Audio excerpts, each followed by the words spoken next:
ಇವತ್ತಿನ ಸಂದೇಶದ ಶೀರ್ಷಿಕೆ ಸಮಸ್ಯೆಗಳ ಮಧ್ಯದಲ್ಲಿಯೂ ದೇವರು ನಿಮ್ಮೊಂದಿಗಿದ್ದಾನೆ.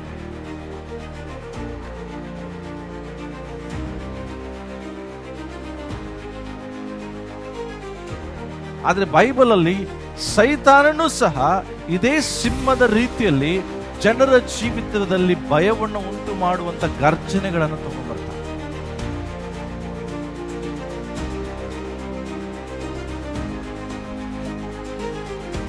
ಗರ್ಜಿಸುವಂತದ್ದೇನಂದ್ರೆ ಆತನು ತರುವಂತ ಸಮಸ್ಯೆಗಳೆಂಬ ಗರ್ಜನೆಗಳು ಕುಟುಂಬದಲ್ಲಿ ಬರುವಾಗಲೇ ಮನುಷ್ಯ ಭಯಕ್ಕೆ ಒಳಗಾಗ್ತಾನೆ.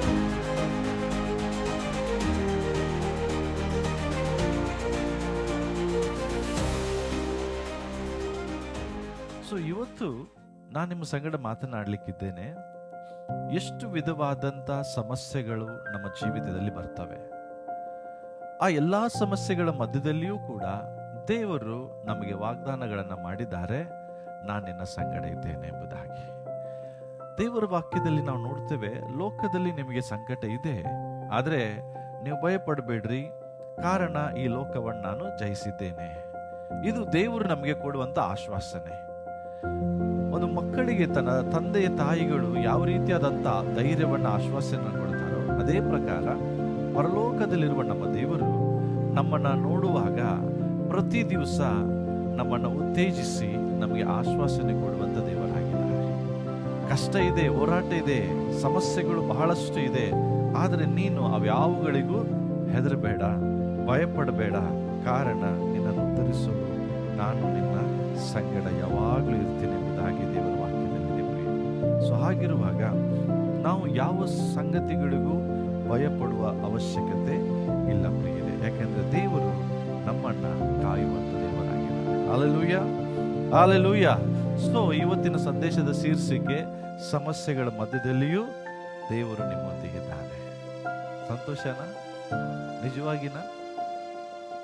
ಸಮಸ್ಯೆಗಳ ಮಧ್ಯದಲ್ಲಿಯೂ ದೇವರು ನಿಮ್ಮೊಂದಿಗಿದ್ದಾನೆ. ಎಷ್ಟೋ ಸಾರಿ ಒಬ್ಬ ವ್ಯಕ್ತಿ, ಯಾವುದೊಬ್ಬ ಸಾಮಾನ್ಯ ಮನುಷ್ಯ, ನಾವು ಕಷ್ಟದಲ್ಲಿರುವಾಗ ಜಸ್ಟ್ ಆತನು ಬಂದು ಚಿಂತೆ ಮಾಡಬೇಡ, ನಾನು ನಿನ್ನ ಜೊತೆಗಿದ್ದೀನಂತ ಹೇಳಿದ್ರೆ ಸಾಕು, ಎಷ್ಟೋ ಒಂದು ಉತ್ತೇಜನ ನಮ್ಮ ಜೀವಿತದಲ್ಲಿ ಆಗ್ತದೆ. ಹೌದಾ? ಯಾರಿಗಾದ್ರೂ ಒಬ್ರಿಗೆ ಹುಷಾರಿಲ್ಲ ಅಂತ ತಿಳ್ಕೊಡ್ರಿ, ನೀವು ಜಸ್ಟ್ ಹೋಗಿ ಅವ್ರ ಜೊತೆಗೆ ನಿಂತ್ಕೊಳ್ರಿ, ಅವ್ರಿಗೇನಾಗ್ತದೆ? ಒಂದು ಬಲ ಬರ್ತದೆ. ಅರೆ, ನನ್ನೊಟ್ಟಿಗೆ ಜನ ಇದ್ದಾರೆ, ಸಹೋದರಿದ್ದಾರೆ, ನನ್ನ ಬೆಂಬಲಕ್ಕೆ ಜನ ನಿಂತಿದ್ದಾರೆ. ಈ ಒಂದು ಉತ್ತೇಜನ ಪ್ರತಿಯೊಬ್ಬ ವ್ಯಕ್ತಿಗೆ ಸಿಗ್ತದೆ. ಆದ್ರೆ ಇಲ್ಲಿ ನಾನು ಮನುಷ್ಯರು ನಿಮ್ಮ ಜೊತೆಯಲ್ಲಿ ಇರ್ತಾರೆ ಅಂತ ಹೇಳ್ತಿಲ್ಲ. ಕೆಲವು ಸಾರಿ ಮನುಷ್ಯರು ಇರಬಹುದು, ಇಲ್ಲದೆ ಇರಬಹುದು. ಆದ್ರೆ ದೇವರು ವಾಗ್ದಾನ ಮಾಡಿದ್ದಾರೆ, ಪ್ರತಿ ಕ್ಷಣ ನಾನು ನಿನ್ನ ಸಂಗಡ ಇರ್ತೇನೆ, ಪ್ರತಿ ದಿವಸ ನಾನು ನಿನ್ನ ಜೊತೆಯಲ್ಲಿ ಇರ್ತೇನೆ. ಯಾಕೆಂದ್ರೆ ಮನುಷ್ಯರ ಹಾಗೆ ನನ್ನ ದೇವರು ಎರಡು ಮಾತಿನವನಲ್ಲ. ಸಮಸ್ಯೆಗಳ ಮಧ್ಯದಲ್ಲಿಯೂ ದೇವರು ನಿನ್ನ ಜೊತೆ ಇದ್ದಾನೆ, ಭಯಪಡಬೇಡ. ಹಲ್ಲೆಲೂಯಾ. ಹಾಗಾದ್ರೆ ನಾವು ದೇವರು ಹೇಳ್ತಾರೆ, ಲೋಕದಲ್ಲಿ ನಿಮಗೆ ಕಷ್ಟಗಳಿದ್ದಾವೆ, ಸಮಸ್ಯೆಗಳಿದ್ದಾವೆ. ಎಲ್ಲರೂ ಕೂಡ ಸಮಸ್ಯೆಗಳ ಮಧ್ಯದಲ್ಲೇ ಇದ್ದೀರಿ. ಆ ಸಮಸ್ಯೆಗಳು ವಿಧ ವಿಧವಾದ ರೀತಿಯಲ್ಲಿದ್ದಾವೆ. ಹಾಗಾದ್ರೆ ಯಾವ್ಯಾವ ರೀತಿಯಾದ ಸಮಸ್ಯೆಗಳು? ಓಕೆ, ಹಾಗಾದ್ರೆ ಮೊದಲು ತಿಳ್ಕೊಡ್ರಿ, ನಾವು ಯಾರ ಮಧ್ಯದಲ್ಲಿದ್ದೇವೆ? ಸಿಂಹಗಳ ಮಧ್ಯದಲ್ಲಿದ್ದೀರಿ. ಎಲ್ಲಿದೆ ಸಿಂಹ? ಈ ಚಿತ್ರ ನೋಡ್ರಿ, ನಿಮ್ಗೆ ಯಾರು ನೆನಪಾಗ್ತದೆ? ದಾನಿಯೇಲ್. ಓಕೆ, ಆದ್ರೆ ನಾನು ಇವತ್ತು ದಾನಿಯೇಲ್ ಬಗ್ಗೆ ಏನು ಮಾತನಾಡ್ಲಿಕ್ಕೆ ಬಂದಿಲ್ಲ. ಹಾಗಾದ್ರೆ ಸಿಂಹ ಅಂದ್ರೆ ಏನ್ ಪಾಸ್ಟ್ರೆ? ಪ್ರಿಯರೇ, ಈ ಪರಿಸ್ಥಿತಿಯಲ್ಲಿ ನೀನು ಇದ್ದಾಗ, ನಿನ್ನ ಸುತ್ತಲೂ ಇದೇ ರೀತಿ ಸಿಂಹಗಳು, ನಿಜವಾದ ಸಿಂಹಗಳಿದ್ರೆ ನಿನಗೇನಾಗ್ತದೆ ಹೇಳ್ರಿ? ಆ ಸಿಂಹ ಅಂದ್ರೇನೆ ಭಯ. ಹೇಳ್ರಿ, ಎಲ್ರು ಹೇಳ್ರಿ, ಸಿಂಹ ಅಂದ್ರೇನೋ ಹೇಳ್ರಿ. ಇಲ್ಲಿ ಕೂತಂತವ್ರಿಗೆ ಯಾರಿಗೂ ಭಯ ಇಲ್ವಾ? ಭಯಗಳ ಮಧ್ಯದಲ್ಲಿ ಜೀವಿಸ್ತಿಲ್ವಾ ನಾವು? ಪ್ರತಿಯೊಬ್ಬರು ಒಂದಲ್ಲ ಒಂದು ಭಯದ ಮಧ್ಯದಲ್ಲಿ ಜೀವಿಸ್ತಾ ಇದ್ದೀವಿ. ಕೆಲವರು ರೋಗದ ಭಯದಲ್ಲಿದ್ದೀರಿ, ಕೆಲವರು ಸಾಲದ ಭಯದಲ್ಲಿದ್ದೀರಿ, ಕೆಲವರು ಕುಟುಂಬದ ಪರಿಸ್ಥಿತಿಗಳ ಭಯದಲ್ಲಿದ್ದೀರಿ, ಕೆಲವರು ಕುಟುಂಬದಲ್ಲಿ ಜಗಳದ ಭಯದಲ್ಲಿದ್ದೀರಿ, ಕೆಲವರು ಗಂಡನ ಭಯದಲ್ಲಿದ್ದಾರೆ, ಕೆಲವರು ಹೆಂಡತಿ ಭಯದಲ್ಲಿದ್ದಾರೆ. ಅನೇಕ ವಿಧವಾದ ಭಯಗಳು. ಕೆಲವರು ಕೆಲಸಗಾರರು ಕೆಲಸ ಮಾಡುವಾಗ ಅವರ ಮೇಲಿರುವ ಬಾಸಿನ ಭಯದಲ್ಲಿ ಜೀವಿಸ್ತಿದ್ದಾರೆ. ನೀವು ನೋಡುವಾಗ ಲೋಕದಲ್ಲಿ ಒಂದಲ್ಲ ಒಂದು ಭಯದ ವಾತಾವರಣದಲ್ಲಿ ಇದ್ದಾರೆ. ಪ್ರತಿಯೊಬ್ಬರು ಭಯದ ಜೀವಿತವನ್ನು ಜೀವಿಸ್ತಿದ್ದಾರೆ. ಆದ್ರೆ ದೇವರ ವಾಕ್ಯದಲ್ಲಿ ಭಯ ಅನ್ನುವಂಥದ್ದು ಸೈತಾನನ ಒಂದು ಆಯುಧ. ಆತನು ನಿಮ್ಮನ್ನ ಭಯಪಡಿಸುವುದಕ್ಕಾಗಿ ಯಾವಾಗಲೂ ನಿಮ್ಮ ವಿರೋಧವಾಗಿ ಕಾರ್ಯವನ್ನು ಮಾಡ್ತಾನೆ. ಯಾಕೆಂದ್ರೆ ಅವನಿಗೆ ಗೊತ್ತು, ಮನುಷ್ಯ ಭಯಪಟ್ರೆ ನಂಬಿಕೆಯನ್ನ ಕಳ್ಕೊಳ್ತಾನೆ. ನಿಮ್ ಜೀವಿತದಲ್ಲಿ ಭಯ ಎಂಬುದು ಆವರಿಸುವಾಗ ದೇವರ ಮೇಲಿರುವಂತ ನಂಬಿಕೆ ನಿಮ್ ಜೀವಿತ ಆಟೋಮೆಟಿಕ್ ಆಗಿ ಹೊರಟೋಗ್ತದೆ. ಯಾವಾಗ ನಂಬಿಕೆ ಹೊರಟೋಗ್ತದೋ ನಿನ್ ಜೀವಿತದಲ್ಲಿ ದೇವರ ಆಶೀರ್ವಾದ ಕಾಣ್ಲಿಕ್ಕೆ ಸಾಧ್ಯ ಇಲ್ಲ, ದೇವರ ಬಿಡುಗಡೆ ಹೊಂದಲಿಕ್ಕೆ ಸಾಧ್ಯ ಇಲ್ಲ. ಯಾಕೆಂದ್ರೆ ಆಶೀರ್ವಾದಗಳು, ಬಿಡುಗಡೆಗಳು ನಮ್ಮ ನಂಬಿಕೆಯಿಂದ ಬರುವಂತದ್ದಾಗಿದೆ. ಸೊ ಸೈತಾನ ಆಯುಧ ನಿಮ್ಮನ್ನ ಭಯಪಡಿಸುವಂಥದ್ದು. ವೈದ್ಯರ ಬಳಿಗೆ ಹೋಗುವಾಗ ವೈದ್ಯರು ಸಣ್ಣದಾಗಿ ಒಂದು ರಿಪೋರ್ಟ್ ಅನ್ನು ನೆಗೆಟಿವ್ ಕೊಟ್ಬಿಟ್ರೆ ಸಾಕು, ಭಯ ಕಾಡ್ಲಿಕ್ಕೆ ಸ್ಟಾರ್ಟ್ ಆಗ್ತದೆ. ಹೌದಾ? ನಾನು ಹೇಳ್ತಿರೋ ಸತ್ಯನಾ? ನಮ್ಮ ಜೀವಿತದಲ್ಲಿ ಸಾಲಗಳು ಹೆಚ್ಚಾಗುವಾಗ ಭಯ ಪ್ರಾರಂಭಗೊಳ್ತದೆ. ಕುಟುಂಬದಲ್ಲಿ ಸಮಸ್ಯೆಗಳು ಹೆಚ್ಚಾಗುವಾಗ ಭಯ ಪ್ರಾರಂಭಿಸ್ತದೆ. ಅಂದ್ರೆ ಒಂದು ಭಯದ ವಾತಾವರಣ ಇವತ್ತು ಎಲ್ಲಾ ಜನರ ಮಧ್ಯದಲ್ಲಿದೆ. ದೇವರನ್ನ ನಂಬಿದ್ದಾರೆ, ವಿಶ್ವಾಸಿಗಳ ಮಧ್ಯದಲ್ಲಿ ಭಯ ಇದೆ. ಲೋಕದಲ್ಲಿ ಅಂಕರಿ ಜನರು ಭಯದಲ್ಲೇ ಜೀವಿಸ್ತಿದ್ದಾರೆ. ನಾಳೆ ಏನಾಗ್ತದೋ ಎಂಬ ಭಯ, ಮಕ್ಕಳ ಬಗ್ಗೆ ಭಯ, ಫ್ಯೂಚರ್ ಬಗ್ಗೆ ಭಯ, ತಮ್ಮ ಭವಿಷ್ಯದ ಬಗ್ಗೆ ತುಂಬಾ ಭಯ. ಮಕ್ಕಳು ಶಾಲೆಗೆ ಹೋಗಿರ್ತಾರೆ, ಮಕ್ಕಳು ಶಾಲೆಯಲ್ಲಿ ಏನ್ ಕಲಿತಾರೋ ಇಲ್ಲ ಅನ್ನುವಂತ ಭಯ. ಅಂದ್ರೆ ಭಯದ ವಾತಾವರಣ ಲೋಕದಲ್ಲಿ ಸೈತಾನ ಸೃಷ್ಟಿಸಿದ್ದಾರೆ. ಅದಕ್ಕಾಗಿ 1 ಪೇತ್ರ 5ನೇ ಅಧ್ಯಾಯ 8ನೇ ವಚನದಲ್ಲಿ ಸೈತಾನನ ವಿಷಯದಲ್ಲಿ ದೇವರು ಹೇಳ್ತಾರೆ, ಸ್ವಸ್ಥ ಚಿತ್ತರಾಗಿರ್ರಿ, ಎಚ್ಚರವಾಗಿರ್ರಿ. ಯಾಕೆಂದ್ರೆ ನಿಮ್ಮ ವಿರೋಧಿ ಆಗಿರುವ ಸೈತಾನನು ಗರ್ಜಿಸುವ ಸಿಂಹೋಪಾದಿಯಲ್ಲಿ ಯಾರನ್ನು ನುಂಗಲಿ ಎಂದು ಹುಡುಕುತ್ತಾ ತಿರುಗಾಡುತ್ತಾನೆ. Hallelujah, hallelujah.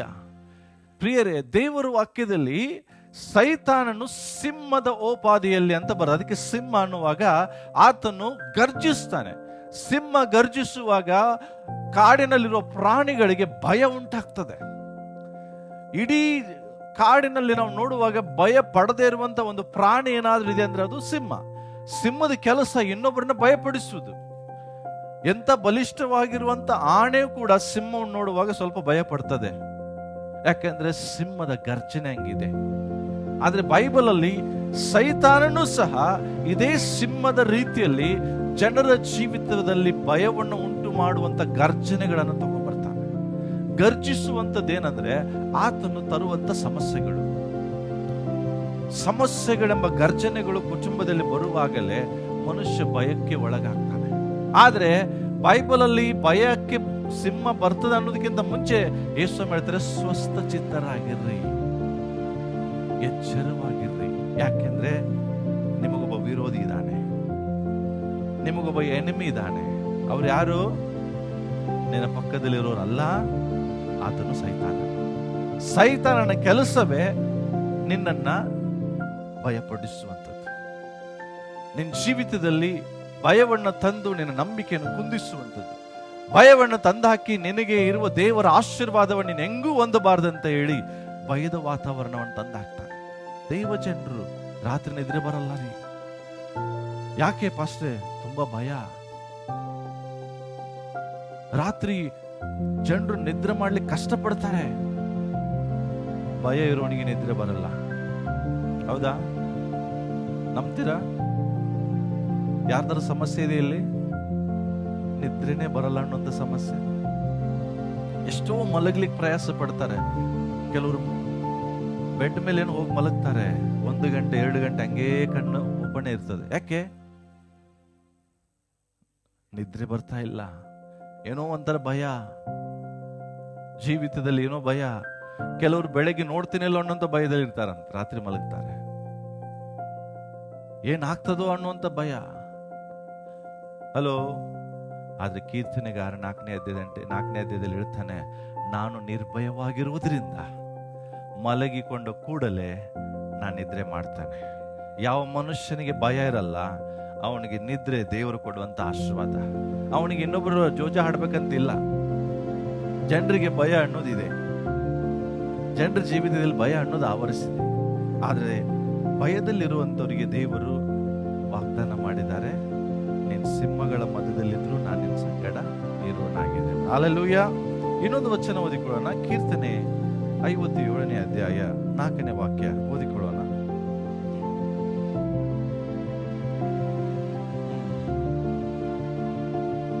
ಹಲೋ, ದೇವರ ವಾಕ್ಯದಲ್ಲಿ ಸಿಂಹಗಳ ಮಧ್ಯದಲ್ಲಿ ದೇವರೇ ಸಿಕ್ಕಾಕೊಂಡಿದ್ದೇನೆ, ಆದ್ರೆ ಅರ್ಥ ಇಲ್ಲಿ ರಿಯಲ್ ಆದ ಸಿಂಹಗಳಿಲ್ಲ. ಅವನು ಹೇಳುವಂಥದ್ದು ಅರ್ಥ ಏನು? ಭಯದ ವಾತಾವರಣ, ಸಂತೋಷ ಇಲ್ಲ, ಗಲಿಬಿಲಿಯಾದ ಜೀವಿತದ ಮಧ್ಯದಲ್ಲಿ ದೇವರೇ ನಾನು ಸಿಕ್ಕಾಕೊಂಡಿದ್ದೇನೆ. ಅಂದ್ರೆ ಜನರ ಜೀವಿತ ಇವತ್ತು ಎಲ್ಲೋ ಒಂದು ಕಡೆ ಸಿಂಹದ ಮಧ್ಯದಲ್ಲಿ ಸಿಕ್ಕಾಕೊಂಡಂತ ಲೈಫ್ ಜೀವಿಸ್ತಿದ್ದಾರೆ. ಅವರು ಜನರ ಮುಂದೆ ನಗುತ್ತಾರೆ, ಜನರ ಮುಂದೆ ಸ್ಮೈಲ್ ಮಾಡ್ತಾರೆ, ಅದ್ರ ಒಳಗಡೆನೆ ಯಾವುದೋ ಒಂದು ಭಯ ಅವರನ್ನ ಕಾಡ್ತಿರ್ತದೆ ಪ್ರಿಯರ. ಆದ್ರೆ ಇವತ್ತು ನಾನು ನಿಮಗೆ ಹೇಳುವಂತ ಒಂದು ವಿಷಯ ಏನಂದ್ರೆ, ಇದೇ ರೀತಿಯಾದ ಸಿಂಹದ ಒಂದು ಭಯದ ವಾತಾವರಣದಲ್ಲಿ ದಾನಿಯೇಲನು ಸಿಕ್ಕಾಕೊಂಡಾಗ ದೇವರು ಏನ್ ಮಾಡಿದ್ರು? ಡ್ಯಾನಿಯೇಲ್ ಪುಸ್ತಕ 6ನೇ ಅಧ್ಯಾಯ 22ನೇ ವಚನದಲ್ಲಿ ಆತನು ಹೇಳ್ತಾನೆ, ನಾನು ಸಿಂಹದ ಮಧ್ಯದಲ್ಲಿದ್ದೆ, ಸಿಂಹಗಳ ನಡುವೆ ನಾನು ನಿಂತಿದ್ದೆ, ಆದರೆ ದೇವರು ಆ ಕ್ಷಣದಲ್ಲಿ ತನ್ನ ದೂತನನ್ನ ನನ್ನ ಕಡೆಗೆ ಕಳಿಸಿಕೊಡ್ತಾನೆ. ಯಾರನ್ನ ಕಳಿಸಿಕೊಡ್ತಾನೆ? ಅಲ್ಲೋ ಹೇಳ್ರಿ, ಯಾರನ್ನ ಕಳಿಸಿಕೊಡ್ತಾನೆ? ಸಿಂಹಗಳ ಬಾಯನ್ನ ದೇವರು ಬಂಧಿಸಿದ. ಒಬ್ಬ ದೇವದೂತನು 1000 ಮನುಷ್ಯರನ್ನ ಒಂದು ಸೋಲಿಸುವ ಸಾಮರ್ಥ್ಯ ಇರ್ತದೆ. ಯಾರಿಗೆ? ಒಬ್ಬ ದೂತನಿಗೆ 1000 ಮನುಷ್ಯರನ್ನು ಸೋಲಿಸುವ ಸಾಮರ್ಥ್ಯ ದೇವರು ಕೊಟ್ಟಿದ್ದಾರೆ. ಇಲ್ಲಿ ದೇವರ ವಾಕ್ಯದಲ್ಲಿ ಹೇಳ್ತದೆ, ಇದೇ ಸಿಂಹದ ಗವಿಯಲ್ಲಿ ಸಿಕ್ಕಾಕೊಂಡಾಗ ಅವನ ಸುತ್ತಲೂ ಸಿಂಹಗಳು ಆವರಿಸಿರುವಾಗ ಡ್ಯಾನಿಯೇಲನು ಭಯದಲ್ಲಿ ಜೀವಿಸುವಾಗ ದೇವರು ತನ್ನ ದೂತನನ್ನು ಕಳಿಸಿಕೊಟ್ಟು ಸಿಂಹಗಳ ಬಾಯನ್ನ ಬಂಧಿಸಿದ. ಅರ್ಥ ಏನು ಗೊತ್ತಾ? ನಿನಗೆ ವಿರೋಧವಾಗಿ ಭಯವನ್ನು ತಂದುಹಾಕುವಂತ ಸಿಂಹದ ಬಾಯನ್ನ ದೇವರು ಕಟ್ಟುತ್ತಾನೆ. ಯಾವಾಗ? ತನ್ನ ದೂತರನ್ನ ಕಳಿಸುವಾಗ. ಪ್ರಿಯರೇ, ಇಲ್ಲಿ ಕೇವಲ ಒಬ್ಬ ದೂತ ಬಂದಿದ್ದಾನೆ ಅಷ್ಟೇ, ತನ್ನ ದೂತನನ್ನ ಕಳಿಸಿದ್ದಾನೆ. ಆದ್ರೆ ಕೀರ್ತನೆ 90ನೇ ಅಧ್ಯಾಯದಲ್ಲಿ ದೇವರಿಗೆ ದೂತಲ್ಲ, ದೇವ ದೂತರ ಕಾವಲುಗಳನ್ನ ಇಡಿಸ್ತೇನೆ ಎಂಬುದಾಗಿ ಹೇಳಿದ್ದಾನೆ. ಅರ್ಥ ಏನು? ಒಬ್ಬ ದೂತ 1000 ಮನುಷ್ಯನನ್ನ ಸೋಲಿಸುವುದಾದ್ರೆ ದೇವ ದೂತರ ದಂಡು ನಿನ್ನ ಸುತ್ತಲಿರುವಾಗ ಅರ್ಥ ಮಾಡಿಕೋ, ಎಷ್ಟೇ ವಿರೋಧವಾದಂತ ಸೈತಾನ ಬಂದ್ರೂ ಸಹ ನಿನಗೆ ದೇವರು ಯಾವ ಕೇಡು ಮಾಡ್ಲಿಕ್ಕೆ ಸಹ ಕೊಡೋದಿಲ್ಲ. ಅದಕ್ಕೆ ಹೇಳ್ತಾರೆ, ದೇವ ದೂತರ ದಂಡುಗಳನ್ನು ಇಳಿಸಿ ನಾನು ನಿನಗೆ ಕಾವಲಾಗಿದ್ದುಕೊಂಡು ಕಾಪಾಡ್ತೇನೆ. ಅರ್ಥ, ಒಬ್ಬ ದೇವದೂತ ಅಲ್ಲ, ನಿನ್ನ ಸುತ್ತಲೂ ದೇವದೂತರು. ಜಸ್ಟ್ ಇಮ್ಯಾಜಿನ್ ಮಾಡ್ರಿ, ನಿನ್ನ ಸುತ್ತಲೂ ದೇವದೂತರಿರುವಾಗ ನಿನಗೆ ವಿರೋಧವಾಗಿ ಸೈತಾನ ಎಷ್ಟೇ ವಂಚ ಹಾಕಿದ್ರು ನಿನಗೆ ಮಾತ್ರ ಯಾವ ಕೇಡು ಸಂಭವಿಸ್ಲಿಕ್ಕೆ ದೇವರು ಬಿಡೋದಿಲ್ಲ. ಅದಕ್ಕಾಗಿ ಭಯಪಡಬೇಡ ಅಂತ 365 ಸಾರಿ ಬೈಬಲಲ್ಲಿ ಬರ್ತದೆ. ಯಾಕೆ ಗೊತ್ತಾ? ಜನರಿಗೆ ಗೊತ್ತು, ದಿನ ಅವ್ರು ಭಯಪಡ್ತಾರೆ. ಭಯಪಡೋ ಅವಶ್ಯಕತೆ ಇಲ್ಲ, ಸೇನಾಧೀಶ್ವರನಾದ ಯೆಹೋವನು ನಿನ್ನ ಸಂಗಡ ಇದ್ದಾನೆ. ಯಾಕೆ? ಅವನು ತನ್ನ ದೂತರನ್ನ ಕಳುಹಿಸಿ ಯಾವ ರೀತಿ ಡ್ಯಾನಿಯೇಲನನ್ನ ದೇವರು ಕಾಪಾಡಿದನೋ ಹಾಗೆ ನಿನ್ನನ್ನು ಕೂಡ ಸಿಂಹದ ಬಾಯಿಂದ ಕಾಪಾಡಲು ನನ್ನ ದೇವರು ಶಕ್ತನಾಗಿದ್ದಾನೆ. ಕೀರ್ತನೆ ತೆಗಿರಿ 125ನೇ 2ನೇ ವಚನ ಓದುವ.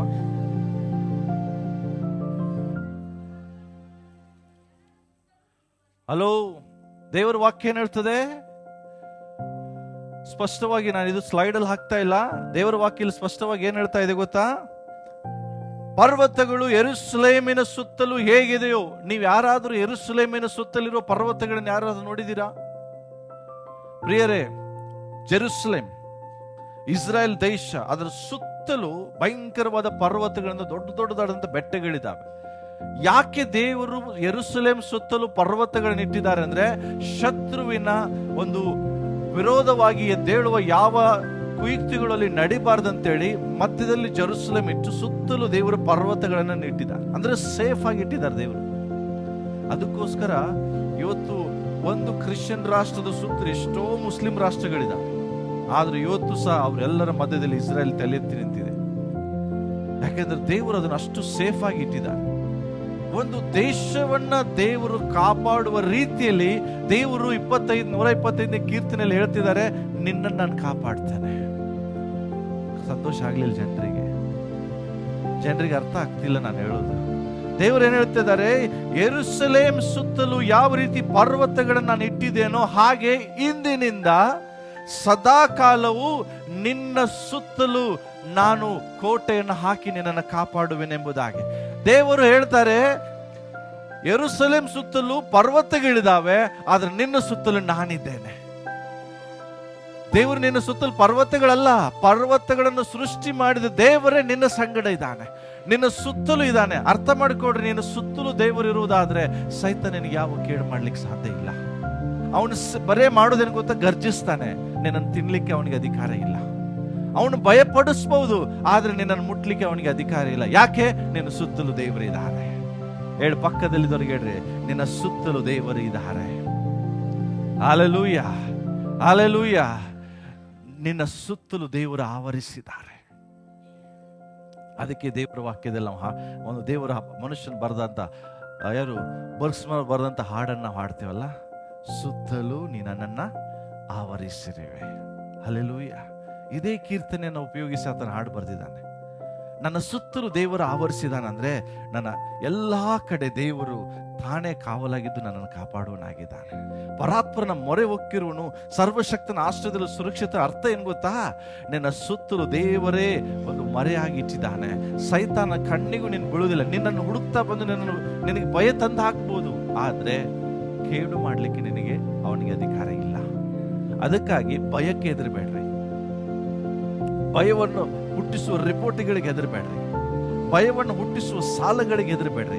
ಭಯವನ್ನು ಹುಟ್ಟಿಸುವ ರೋಗಗಳಿಗೆ ಹೆದರಬೇಡ್ರಿ. ಯಾಕೆಂದ್ರೆ ದೇವರು ಹೇಳಿದರೆ ಯಾವ ಕೇಡು ನಿನಗೆ ಆಗುವುದಿಲ್ಲ.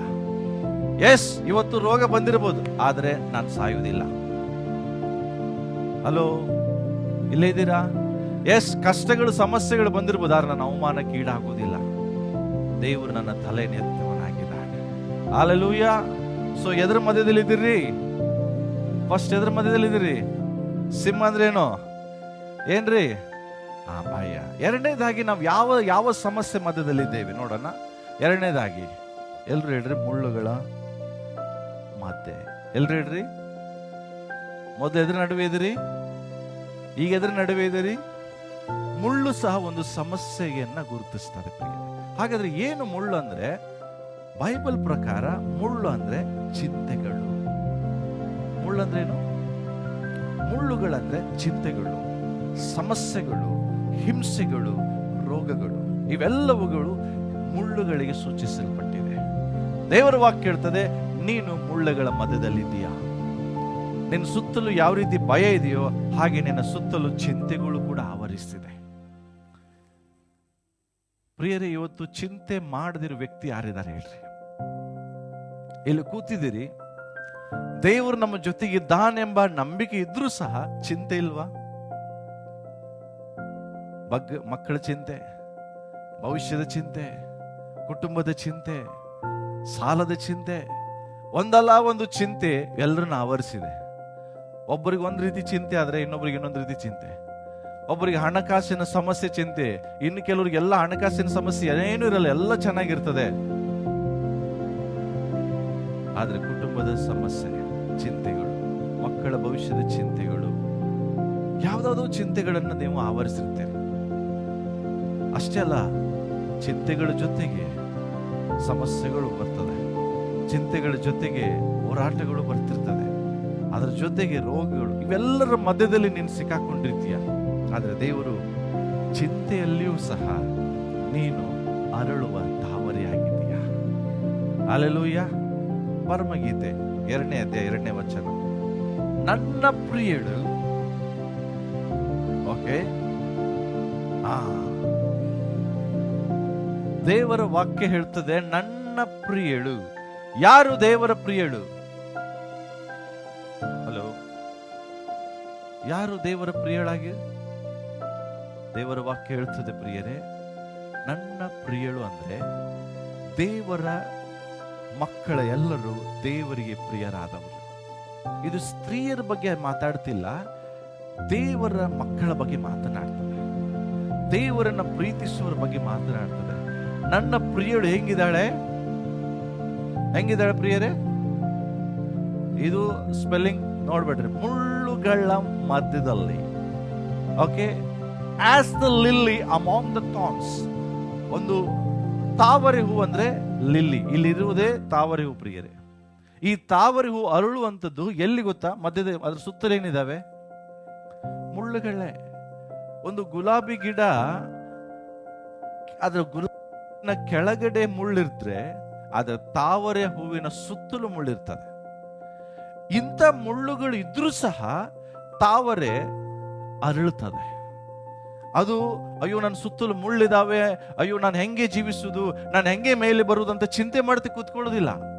ಎಸ್, ಅದ್ರ ಸುತ್ತಲೂ ಮುಳ್ಳಿದಾವೆ, ಅದ್ರ ಸುತ್ತಲೂ ಸಮಸ್ಯೆಗಳಿದಾವೆ, ಅದ್ರ ಸುತ್ತಲೂ ರೋಗಗಳಿದಾವೆ, ಎಲ್ಲ ಗೊತ್ತಿದೆ. ಅದರ ಮಧ್ಯದಲ್ಲಿ ಆ ತಾವರೆ, ಇಂಗ್ಲಿಷಲ್ಲಿ ಅದಕ್ಕೆ ಲಿಲ್ಲಿ ಅಂತ ಕರೀತಾರೆ, ಅದು ಏನ್ ಮಾಡ್ತದೆ, ಅರಳಲಿಕ್ಕೆ ಪ್ರಾರಂಭಿಸ್ತದೆ. ತನ್ನ ಪರಿಮಳವನ್ನ ಎಲ್ಲ ಕಡೆ ಬೀಸಲಿಕ್ಕೆ ಪ್ರಾರಂಭಿಸ್ತದೆ. ಲಿಲ್ಲಿ ಫ್ಲವರ್, ತಾವರೆ ಅರಳುವಾಗ ಸುತ್ತಲಿರುವ ಎಲ್ಲರಿಗೂ ಸುಗಂಧವನ್ನು ಕೊಡ್ಲಿಕ್ಕೆ ಪ್ರಾರಂಭಿಸ್ತದೆ. ಅಂದ್ರೆ ಏನು, ಮುಳ್ಳುಗಳ ಮಧ್ಯದಲ್ಲಿಯೂ ಇತರರಿಗೆ ಅದು ಆಶೀರ್ವಾದವಾಗಿರ್ತದೆ. ಹಲ್ಲೆಲೂಯಾ. ಆ ತಾವರೆ ಹೂವಿಗೆ ದೇವರು ಯಾರನ್ನು ಹೋಲಿಸಿದ್ದಾರೆ ಪ್ರಿಯರೇ? ಹೇಳ್ರಿ, ನನ್ನನ್ನು ನಿನ್ನನ್ನು ಹೋಲಿಸಿದ್ದಾರೆ. ಹೇಳ್ರಿ, ಪಕ್ಕದವ್ರಿಗೆ ಹೇಳ್ರಿ, ಮುಳ್ಳುಗಳ ಮಧ್ಯದಲ್ಲಿರುವ ತಾವರೆ ಹೂ ನೀನಾಗಿದೆಯಾ? ಹಲ್ಲೆಲೂಯಾ. ಎಸ್, ನಮ್ಮ ಜೀವಿತದಲ್ಲಿ ಮುಳ್ಳಿದಾವೆ. ಮುಳ್ಳಂದ್ರೆ ಯಾವುದು? ನಾವು ನೋಡ್ತೇವೆ, ಮಾರ್ಕನ್ ಬರೆದ ಸುವಾರ್ತೆಯಲ್ಲಿ ಇದೆ, ಯೇಸು ಸ್ವಾಮಿ ಬೀಜಗಳು ಬಿತ್ತುವ ಸಾಮ್ಯವನ್ನು ಹೇಳುವಾಗ ಕೆಲವು ಬೀಜಗಳು ಎಲ್ಲಿ ಬೀಳ್ತದೆ? ಮುಳ್ಳುಗಳಲ್ಲಿ ಬೀಳ್ತದೆ. ಮುಳ್ಳುಗಳು ಅನ್ನುವಾಗ ಯಾವುದ್ರ ಬಗ್ಗೆ ಮಾತನಾಡ್ತದೆ? ಪ್ರಪಂಚದ ಚಿಂತೆಗಳು, ಐಶ್ವರ್ಯದ ಉಂಟಾಗುವ ಮೋಸಗಳು, ಇದು ಮುಳ್ಳುಗಳ ಬಗ್ಗೆ ಮಾತನಾಡ್ತದೆ. ಇದರ ವಿಷಯದಲ್ಲಿ ನಾವೇನ್ ಮಾಡ್ತೇವೆ? ಚಿಂತೆ ಮಾಡ್ತಾ ಮಾಡ್ತಾ ಮಾಡ್ತಾ ದೇವರ ವಾಕ್ಯದ ಆಶೀರ್ವಾದವನ್ನ ಕಳ್ಕೊಳ್ತೇವೆ. ನಾವು ಮುಳ್ಳುಗಳ ಮಧ್ಯದಲ್ಲಿ ಅಡಗಿಸಲ್ಬಿಡ್ತೇವೆ. ಪ್ರಿಯರೇ, ನಿನ್ನ ಸುತ್ತಲೂ ಮುಳ್ಳು ಇರಬಹುದು, ಇದು ತಾವರೆ ಹೂವು, ಇದು ನಿನ್ನ ಸುತ್ತಲೂ ಮುಳ್ಳು ಇರಬಹುದು. ಆದ್ರೆ ದೇವರು ನಿನಗೆ ವಾಗ್ದಾನ ಮಾಡ್ತಿದ್ದಾರೆ, ಆ ಮುಳ್ಳುಗಳ ಮಧ್ಯದಲ್ಲಿ ನಾನು ನಿನ್ನ ಜೊತೆಗಿದ್ದೇನೆ. ಆ ಮುಳ್ಳು ತಾವರೆ ಹೂವನ್ನ ಡಿಸ್ಟರ್ಬ್ ಮಾಡಕ್ ಸಾಧ್ಯ ಇಲ್ಲ. ನೋಡ್ರಿ, ಯಾಕೆ ತಾವರೆ ಹೂವು ಎಷ್ಟೇ ಮುಳ್ಳಿದ್ರು ತಾವರೆ ಹೂವು ಅರಳೋದನ್ನ ನಿಲ್ಲಿಸ್ತದದು? ತಾವರೆ ಹೂವು ಇತರಿಗೆ ಸುಗಂಧ ವಾಸನೆ ಕೊಡೋದು ನಿಲ್ಲಿಸ್ಲಿಕ್ಕೆ ಆಗ್ತದ? ಸಾಧ್ಯ ಇಲ್ಲ. ಅದೇ ಪ್ರಕಾರ ನಿನ್ನ ಸುತ್ತಲೂ ಚಿಂತೆಗಳು, ಕಷ್ಟಗಳು, ಸಮಸ್ಯೆಗಳು ಬರಬಹುದು, ಆದ್ರೆ ನಿನ್ನ ತಲೆ ಎತ್ತುವುದಕ್ಕಾಗಿ ಅದು ನಿನಗೆ ಡಿಸ್ಟರ್ಬ್ ಮಾಡಕ್ ಸಾಧ್ಯ ಇಲ್ಲ. ನೀನು ಆಶೀರ್ವಾದ ಹೊಂದುವುದನ್ನು ನಿಲ್ಲಿಸ್ಲಿಕ್ಕೆ ಆ ಮುಳ್ಳುಗಳಿಗೆ ಅವಕಾಶ ಇಲ್ಲ, ಸಾಧ್ಯ ಇಲ್ಲ. ಅದೇ ಪ್ರಕಾರವಾಗಿ ದೇವರು ಇವತ್ತು ನಿನ್ನನ್ನು ಸಹ ನಿನ್ನ ಮುಳ್ಳುಗಳ ಮಧ್ಯದಲ್ಲಿ ಇರ್ಬೋದು ಪ್ರಿಯರೇ, ಅದು ಚಿಂತೆ ಮಾಡಬೇಡ. ನಿನ್ನನ್ನ ತಾವರೆ ಹೂವು ಹಾಗೆ ನಾನು ಅರಳಿಸ್ತೇನೆ, ನಿನ್ನ ತಲೆ ಎತ್ತುವ ಹಾಗೆ ನಾನು ಮಾಡ್ತೇನೆ, ನಿನ್ನ ಇತರಿಗೆ ಆಶೀರ್ವಾದ ನಿಧಿಯಾಗಿರುವ ಹಾಗೆ ನಾನು ಮಾಡ್ತೇನೆ. ಹಲ್ಲೆಲೂಯಾ. ನೀನು ಮುಳ್ಳುಗಳ ಮಧ್ಯದಲ್ಲಿರುವ ತಾವರೆ. ಎಷ್ಟು ಚಿಂತೆಗಳಿದಾವೆ, ಟೆನ್ಷನ್ ಮಾಡಬೇಡ್ರಿ. ಚಿಂತೆಗಳಿದ್ರೂ ಸಹ ದೇವರು ನಿನ್ನ ತಲೆಯನ್ನು ಎತ್ತುವನಾಗಿಲ್ಲ. ಓಕೆ, ಮೂರನೇದಾಗಿ ನಾವು ನೋಡೋಣ. ಹಾಗಾದ್ರೆ ನಾವೀಗ ಎದುರು ಮಧ್ಯದಲ್ಲಿದ್ವಿ, ಸಿಂಹ, ಭಯದ ವಾತಾವರಣ. ಎರಡನೇದು ಮುಳ್ಳುಗಳು, ಅಂದ್ರೆ ಲೋಕದ ಚಿಂತೆಗಳು. ಈಗ ಮೂರನೇದಾಗಿ ನಾವು ಯಾರ ಮಧ್ಯದಲ್ಲಿದ್ದೇವೆ ಅಂದ್ರೆ ಚೇಳುಗಳ ಮಧ್ಯದಲ್ಲಿ. ಪಕ್ಕದವರಿಗೆ ಹೇಳ್ರಿ, ಏನಿದು ಚೇಳುಗಳು? ಎಜ್ಕೇಲನ ಪ್ರವಾದನೆ ಪುಸ್ತಕ 2ನೇ ಅಧ್ಯಾಯ 6ನೇ ವಚನ ಓದೋಣ. ಹಲೋ, ಸ್ಕಾರ್ಪಿಯನ್ಸ್, ಚೇಳುಗಳು ಅರ್ಥ ಏನು? ಚೇಳು ಎದಕ್ಕೆ ಸೂಚಿಸಲ್ಪಡ್ತದೆ? ಚೇಳ್ನಾಗ ಏನಿದೆ? ವಿಷ. ಸ್ಕಾರ್ಪಿಯನ್ ಅಂದ್ರೆ ಮುಳ್ಳು. ಇದೇ ಮುಳ್ಳು ಚೇಳು ಅಲ್ಲಿ ಇರ್ತದೆ, ಆದ್ರೆ ಇದು ತುಂಬಾ ಡೇಂಜರಸ್ ಮುಳ್ಳು. ಯಾಕೆಂದ್ರೆ ಈ ಚೇಳುಗಳಿರುವಂತ ಮುಳ್ಳು ನಿಮ್ಮನ್ನು ಚುಚ್ಚಿದ್ರೆ ನಿಮಗೆ ಬರೀ ಗಾಯ ಆಗಲ್ಲ, ನಿಮಗೆ ಇನ್ಫೆಕ್ಷನ್ ಆಗ್ತದೆ. ಅಂದ್ರೆ ನಿನ್ನ ಶರೀರದಲ್ಲೆಲ್ಲ ವಿಷ ಆವರಿಸಿಕೊಳ್ತದೆ. ಅದ್ರ ಅರ್ಥ ಏನು? ಇವತ್ತು ಸ್ಕಾರ್ಪಿಯನ್ಸ್ ಅಂತ ಹೇಳಿದ್ರೆ ಚೇಳುಗಳಂತಿರುವಾಗ ವಿಷದ ಬೀಜಗಳು, ಕುಟುಂಬದ ಮಧ್ಯದಲ್ಲಿ ಇರುವ ವಿಷದ ಬೀಜಗಳು, ಒಬ್ಬರನ್ನೊಬ್ಬರು ವಿಷಯದಲ್ಲಿ ಇರುವಂತ ಮನಸ್ತಾಪಗಳು. ಇವತ್ತು ನಾವೆಲ್ಲರೂ ಚೆನ್ನಾಗಿದ್ದೇವ ರಿಲೇಶನ್ಶಿಪ್ ಅಲ್ಲಿ? ಹಲೋ, ನಾವೆಲ್ಲರೂ ಸಂಬಂಧದಲ್ಲಿ ಸರಿ ಇದೇವಾ? ನೋ. ಯಾಕೆ? ಸೈತಾನ ನೀವು ಚೆನ್ನಾಗಿರೋದು ಇಷ್ಟಪಡುವುದಿಲ್ಲ. ಸೈತಾನಿಗೆ ನಿನ್ನ ಸಂತೋಷವನ್ನು ಹಾಳು ಮಾಡಬೇಕು, ನಿನ್ನ ಪರಿಸ್ಥಿತಿಯನ್ನ ನಾನು ಹದಗೆಡಿಸ್ಬೇಕಂತ ಹೇಳಿ ಅವನೇನ್ ಮಾಡ್ತಾನೆ? ಒಡ ಹುಟ್ಟಿದವರ ಮಧ್ಯದಲ್ಲಿ ಮನಸ್ತಾಪಗಳು, ವಿಷದ ಬೀಜವನ್ನು ಬಿತ್ತುತ್ತಾನೆ. ಗಂಡ ಹೆಂಡತಿ ಮಧ್ಯದಲ್ಲಿ ವಿಷದ ಬೀಜವನ್ನು ಬಿತ್ತುತ್ತಾನೆ. ಸಭಿಕರ ಮಧ್ಯದಲ್ಲಿ ವಿಷದ ಬೀಜವನ್ನು ಬಿತ್ತುತ್ತಾನೆ. ಒಬ್ಬರು ನೋಡಿದ್ರೆ ಒಬ್ಬರಿಗೆ ಆಗುವುದಿಲ್ಲ, ಒಬ್ಬರ ವಿಷಯದಲ್ಲಿ ಒಬ್ಬರಿಗೆ ಮನಸ್ತಾಪಗಳು. ಇದರ ಮಧ್ಯದಲ್ಲಿ ನೀವು ಜೀವಿಸ್ತಾ ಇದ್ದೀರಿ. ನಿಮಗೆ ಅನಿಸ್ಬೋದು, ಪಾಸ್ಟ್ರೆ ನನ್ನ ಕಂಡ್ರೆ ಇವ್ರಿಗೆ ಆಗೋದೇ ಇಲ್ಲ, ನಾನು ಇವ್ರಿಗೆ ಇಷ್ಟನೇ ಆಗೋದಿಲ್ಲ. ಅದರ ಮಧ್ಯದಲ್ಲಿ ನೀನಿದ್ಯಾ. ಆದ್ರೆ ಹಂಗಿರುವಾಗ ನಾನೇನ್ ಮಾಡ್ಬೇಕು? ದೇವರು ನನ್ನ ಜೊತೆಗಿದಾನಂತ ಸುಮ್ಮನೆ ಕೂತ್ಕೊಳ್ಳೋದಲ್ಲ. ದೇವರು ಮುಳ್ಳುಗಳಲ್ಲಿ ನಿನ್ನನ್ನು ನಾನು ಅರಳಿಸ್ತೇನೆ. ಸಿಂಹದ ಮಧ್ಯದಲ್ಲಿ ಇರುವಾಗ ದೇವದೂತನನ್ನ ಕಳಿಸಿಕೊಡ್ತೇನೆ. ಆದ್ರೆ ಚೇಳುಗಳ ಮಧ್ಯದಲ್ಲಿರುವಾಗ ನೀನು ಅಲ್ಲಿ ದೂತನನ್ನು ಕಳಿಸಿಕೊಡ್ತೇನೆ ಅಂತ ಹೇಳಿಲ್ಲ, ಆ ಚೇಳುಗಳನ್ನ ನೀನು ತುಳಿ ಅಂತ ಹೇಳ್ತಾ ಇದ್ದೇವೆ.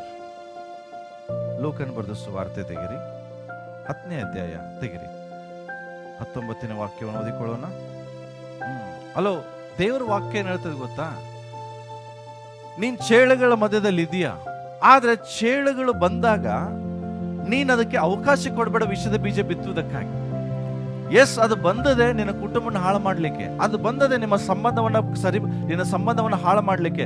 ಬಟ್ ದೇವರು ವಾಗ್ದಾನ ಮಾಡಿದರೆ ಹಾವುಗಳು ಬರ್ತದೆ, ಚೇಳುಗಳು ಬರ್ತದೆ, ಇದರ ಮಧ್ಯದಲ್ಲಿ ನೀನಿದ್ದೀಯ.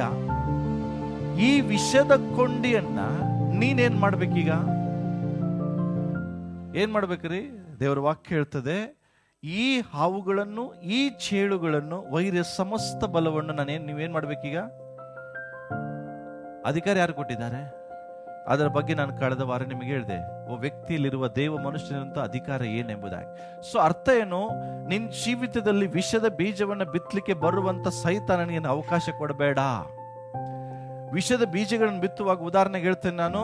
ಈಗ ಇಲ್ಲಿ ಸಭಿಕರ ಮಧ್ಯದಲ್ಲಿ ಒಬ್ಬರಿಗೊಬ್ಬರಿಗೂ ಬಗ್ಗೆ ಮನಸ್ತಾಪ ಇರುವಾಗ, ಈಗ ಈ ವ್ಯಕ್ತಿನ ತುಳಿಬೇಡ, ಈತನ ಸಮಸ್ಯೆ ಆಗಿದ್ದಾನೆ ಅಂತೇಳಿ ಆತನ ತುಳಿಬೇಡ, ಈತನ ಹಿಂದೆ ಇರುವ ದುರಾತ್ಮನನ್ನು ತುಳಿ. ಅರ್ಥ ಆಗ್ತಾ ಇದೆಯಾ? ಸಮಸ್ಯೆ ಎಂಬ ಅಲೆ ಬರ್ತಾ ಇದೆ, ಅಲೆಗಳನ್ನ ತುಳಿಬೇಡ, ಅಲೆಗಳನ್ನು ತಂದು ಹಾಕೋ, ಬಿರುಗಾಳಿಯನ್ನು ತುಳಿದಾಕೋ. ನಿನ್ನ ಕುಟುಂಬದಲ್ಲಿ ಸಮಸ್ಯೆಗಳು, ವಿಷದ ಬೀಜಗಳು ಎಲ್ಲಿಂದ ಬರ್ತಾ ಇದೆ ಅನ್ನೋದನ್ನು ಸರ್ವೆ ಮಾಡು, ತಿಳ್ಕೊ, ಅದನ್ನು ಸರಿಪಡಿಸು, ಅದನ್ನು ತುಳಿದಾಕು. ಯಾಕೆ? ನಿಮ್ಮ ಚೇಳುಗಳ ಮಧ್ಯದಲ್ಲಿ ವಾಸ ಮಾಡ್ತಿದ್ದೀರಿ. ಕೆಲವು ಸಾರಿ ಚೇಳು ಅನ್ನುವಾಗ ಇನ್ನೊಂದು ತಿಳ್ಕೊಬೇಕು, ಸಡನ್ ಡಿಸಾಸ್ಟರ್ಗಳು ಆಗ್ತದೆ ಗೊತ್ತಾ? ಎಲ್ಲ ಚೆನ್ನಾಗಿರ್ತೀರಿ, ತಕ್ಷಣ ಒಂದು ಭಯಂಕರವಾದ ಕೆಟ್ಟ ನ್ಯೂಸ್ ಬಂದ್ಬಿಡ್ತದೆ. ನಿನ್ನೆ ದಿವಸ ನಾವು ಮಣಿಪಾಲ್ ಹಾಸ್ಪಿಟಲ್ ಇರುವಾಗ ಅವ್ರ ಸಂಬಂಧಿಕರು ಮಾತನಾಡ್ತಿದ್ರು. ನಾನು ಅಂಗಡಿಯಲ್ಲಿ ಕೂತಿದ್ದೇನ್ರಿ, ನನ್ನ ಮಗನಿಗೆ ಫೋನ್ ಮಾಡಿದಾಗ ಆಂಬುಲೆನ್ಸ್ ಅವ್ರು ಎತ್ತಿದ್ದಾರೆ, ಇಲ್ಲಿ ಯಾರೋ ಒಬ್ಬಂಗೆ ಆಕ್ಸಿಡೆಂಟ್ ಆಗಿದೆ, ಅವನ ಸತ್ತನೋ ಬದುಕಾನೋ ಗೊತ್ತಿಲ್ಲ, ನಾವು ಆಸ್ಪತ್ರೆಗೆ ಕರ್ಕೊಂಡು ಹೋಗ್ತಾ ಇದೀವಿ ಅಂತ ಹೇಳಿದ್ರಂತೆ. ಅಂದ್ರೆ ಏನು? ಚೆನ್ನಾಗಿರುವ ನೀವು ಯಾವುದೋ ಒಂದು ಒಳ್ಳೆ ಮೋಡಲ್ಲಿ ಇರ್ತೀರಿ, ಸಡನ್ ಆದಂತ ಕೆಟ್ಟ ನ್ಯೂಸ್ ಬರ್ತದೆ. ಇದು ಯಾರು ತಂದಾಗ್ತಾರೆ? ಇದನ್ನ ಯಾರು ತರ್ತಾರೆ? ಸೈತಾನ್ ಪ್ರಿಯ. ಇದಕ್ಕೆ ಅವಕಾಶ ನೀವು ಕೊಡಬೇಡ್ರಿ. ಚೇಳುಗಳ ಮಧ್ಯದಲ್ಲಿ ನೀನು ಇದೀಯಾ, ಅದು ಚೇಳುಗಳು ನಿನ್ನ ಮುಟ್ಟುವುದಕ್ಕೆ ಅಧಿಕಾರ ಇಲ್ಲ.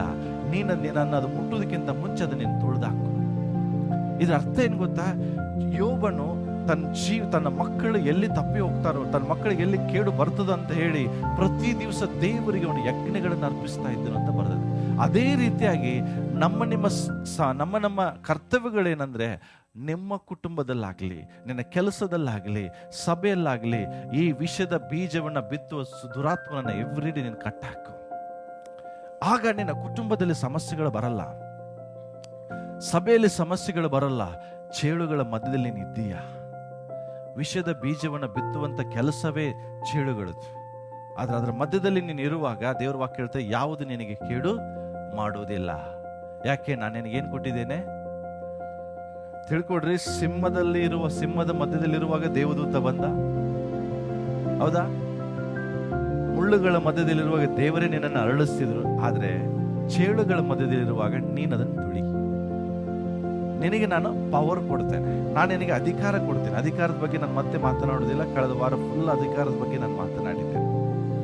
ದೇವ ಜನರಿಗೆ ಇರುವಂತ ಒಂದು ಅಧಿಕಾರ ಹಾವುಗಳನ್ನು ಚೇಳುಗಳನ್ನು ತುಳಿಯುವಂಥದ್ದು. ಅದರ ಮೇಲೆ ದೇವರು ನಿನಗೆ ಅಧಿಕಾರವನ್ನ ಕೊಟ್ಟಿದ್ದಾರೆ. ಓಕೆ, ನಾನು ನೆಕ್ಸ್ಟ್ ಹೇಳ್ತೇನೆ, ನಾನು ಮುಗಿಸ್ತೇನೆ. ಈಗ 4ನೇ ಸಂಗತಿ, ನಾವು ಎದರ ಮಧ್ಯದಲ್ಲಿದ್ದೇವೆ? ಪಕ್ಕದವರಿಗೆ ಹೇಳ್ರಿ, ತೋಳಗಳ ಮಧ್ಯದಲ್ಲಿದೆಯಾ? ನಾನು ಹೇಳ್ತಿಲ್ಲ, ದೇವರ ವಾಕ್ಯನ ಹೇಳ್ತೇನೆ. ಹಾಗಾದ್ರೆ ತೋಳ ಅಂದ್ರೆ ಏನು? ದೇವರ ವಾಕ್ಯದಲ್ಲಿ ಮತ್ತಾಯನು ಬರೆದ ಸುವಾರ್ತೆ 10ನೇ ಅಧ್ಯಾಯ 16ನೇ ವಚನ ಓದ್ರಿ. ಓಕೆ, ಹಾಗಾದ್ರೆ ದೇವರ ವಾಕ್ಯ ಹೇಳ್ತದೆ, ತೋಳುಗಳ ನಡುವೆ ಕುರಿಗಳನ್ನು ಹೋಗಿಸುವ ಹಾಗೆ ನಾನು ನಿಮ್ಮನ್ನ ಕಳುಹಿಸಿಕೊಟ್ಟಿದ್ದೇನೆ. ದೇವರ ವಚನ ಹೇಳ್ತದೆ, ನೀವು ಕುರಿಗಳು. ನಾವೆಲ್ಲರೂ ದೇವರ ಕುರಿಮರಿಗಳಾಗಿದ್ದೇವೆ. ನಮ್ಮ ಸುತ್ತಲೂ ಯಾರಿದ್ದಾರೆ? ಹಾಗಾದ್ರೆ ಜೋರಾಗಿ ಹೇಳ್ರಿ, ಯಾರಿದ್ದಾರೆ? ತೋಳಗಳು ಅಂತೆ ನಿಮ್ಮನ್ನ ವಿರೋಧಿಸುವ ಜನರು. ಅದಕ್ಕೆ ಇಲ್ಲಿದೆ ನೋಡಿ, wolves means persecutors, haters, enemies. ತೋಳುಗಳಂದ್ರೆ ಕುರಿಗಳಿಗೆ ಹಾನಿಯನ್ನು ತಂದು ಹಾಕೋರು, ಕುರಿಗಳನ್ನು ದ್ವೇಷಿಸುವರು. ಪರ್ಸಿಕ್ಯೂಷನ್ ಅಂತಂದ್ರೇನು? ಹಿಂಸೆ. ತೋಳ ಕುರಿಗಳನ್ನು ಕಂಡ್ರೆ ಪ್ರೀತಿ ಮಾಡ್ತದ? ತೋಳ ಕುರಿಯನ್ನ ಕಂಡ್ರೆ ಅದನ್ನ ಹಿಂಸೆ ಪಡಿಸ್ತದೆ, ಅದನ್ನು ದ್ವೇಷಿಸ್ತದೆ. ಕುರಿಗೆ ಇರುವಂತ ಎಣಿಮೆ ಅದು ತೋಳ. ದೇವರ ವಾಕ್ಯ ಹೇಳ್ತದೆ, ನೀವೇನಾಗಿದ್ದೀರಿ? ಕುರಿಮರಿಗಳು. ಯಾರ ಮಧ್ಯದಲ್ಲಿದ್ದೀರಿ? ತೋಳಗಳ. ಪ್ರಿಯರೇ, ಕುರಿಯ ಕ್ಯಾರೆಕ್ಟರ್ ಏನು? ಅದು ಸಾಧು ಪ್ರಾಣಿ, ಹೌದಾ? ಒಂದು ಸಮಾಧಾನವಾದಂಥ ಪ್ರಾಣಿ. ಅಷ್ಟೇ ಅಲ್ಲ, ಬಲಹೀನವಾದಂಥ ಪ್ರಾಣಿ. ಅದೇ ರೀತಿಯಾಗಿ ನೀವು ನೋಡುವಾಗ ತೋಳಗಳ ಸ್ವಭಾವ ಏನು? ಅದು ತುಂಬಾ ಅಗ್ರೆಸಿವ್ ಆಗಿರ್ತದೆ. ಅಂದ್ರೆ ಏನು ಅಗ್ರೆಸಿವ್? ಅಂದ್ರೆ ಏನು? ಒಂಥರ ಕ್ರೂರಿಗಿಂತ ಒಂಥರ ಭಯಂಕರವಾದ ಕ್ರೂರತನ ಎದರಲ್ಲಿರ್ತದೆ. ತೋಳಿನ ಸ್ವಭಾವವೇ ಬೇಟೆ ಆಡ್ತದೆ, ಇನ್ನೊಂದನ್ನ ಸಾಯಿಸ್ತದೆ, ಕೊಲ್ತದೆ, ಹಿಂಸೆ ಪಡಿಸ್ತದೆ, ಅದನ್ನು ತಿಂತದೆ. ಇದು ತೋಳುಗಳ ಒಂದು ಗುಣ, ಸ್ವಭಾವ. ಇವತ್ತು ನಾವು ಯಾರು ಸುತ್ತಲಿದ್ದೇವೆ ಅಂದ್ರೆ, ನಿಮ್ಮನ್ನು ಪ್ರೀತಿಸೋರು ಸುತ್ತಲಿಲ್ಲ. ನೀವು ನಿಮಗೊಬ್ರು ಪ್ರೀತಿ ಮಾಡಿದ್ರೆ 50 ಜನ ನಿಮ್ಮನ್ನು ದ್ವೇಷಿಸೋರಿದ್ದಾರೆ. ನಂಬ್ತೀರಾ ನನ್ನ ಮಾತನ್ನ? ನಿಮಗೆ ಒಬ್ರು ಒಳ್ಳೇದನ್ನ ಮಾತಾಡಿದ್ರೆ 50 ಜನ ನಿಮ್ಮ ಬಗ್ಗೆ ಕೆಟ್ಟದಾಗಿ ಮಾತಾಡೋರಿದ್ದಾರೆ.